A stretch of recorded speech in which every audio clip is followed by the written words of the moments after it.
Europe 1, il est 6h40. Thomas Soto. Le journal de la Coupe du Monde sur Europe 1 avec Jérôme Lacroix. Jérôme, le tremblement de terre du jour, c'est évidemment l'Espagne qui rentre à la maison. Allez, et hop. le Chili heureux de la qualification pour les huitièmes grâce à ce succès 2-0. La compétition continue, voilà qui ravit les fans de foot, mais pas la mairie de Santiago qui s'inquiète de la multiplication de la pratique des barbecues quand les habitants regardent les matchs. Souci de pollution dans la capitale en cette saison. L'hôtel de ville a averti les habitants par ces mots: ne mangez pas de viande grillée au charbon. Côté espagnol, fin de règne après 6 ans d'hégémonie totale sur le foot mondial.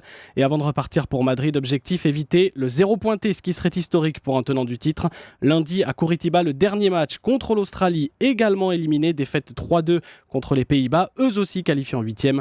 L'Espagne, on en reparle dans le journal de 7h avec Michel Grossier. Et on se souvient qu'en 2010, en Afrique du Sud, c'était les Italiens, champions du monde en Et titre. en 2002, c'était la France. Oui, on s'en souvient plus ça. Bon, élimination également du Cameroun cette nuit. Défaite 4-0 contre les Croates. Au programme du jour, le groupe C, Colombie-Côte d'Ivoire à 18h, Japon-Grèce à minuit.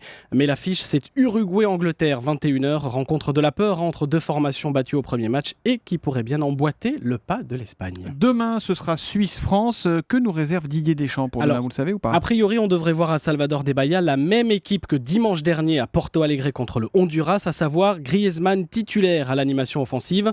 Cabaye, touché aux adducteurs, s'est entraîné à part hier, mais pour l'instant, on n'évoque pas de forfait. Mais l'événement d'hier, c'était la présence devant la presse de Patrice Evra, capitaine de la honte en 2010, le défenseur qui a fait son show. Je m'aime tout le temps. Je vais pas commencer à critiquer ma personne. 2010, ça m'a bouffé toute mon énergie. Je pense que j'ai pris trop mon rôle à cœur. Que je passe pour un bad boy à travers les médias, franchement, ça me touche pas du tout. En plus, comme vous savez, je lis rien, je regarde pas Internet. Le même pad de 2010 et le même pad de 2014, je les kiffe tous les deux. C'était un plaisir. Merci d'être venu.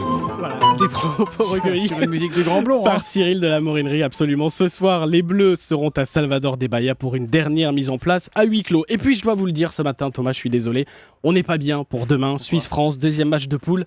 Chiva nous donne perdant, le cochon d'Inde choisi par les Helvètes comme mascotte sur un petit terrain divisé en deux. D'un côté la France, de l'autre côté la Suisse. Elle est restée plus longtemps dans le camp suisse. Le match, c'est demain, verdict, 21h. Alors, on va leur faire un petit barbecue là, à Santiago du Chili de votre ami Chiva. Merci Jérôme Lacroix, journal du Mondial, tous les matins à 6h40 sur Europe 1. Europe 1, le journal de la Coupe du Monde.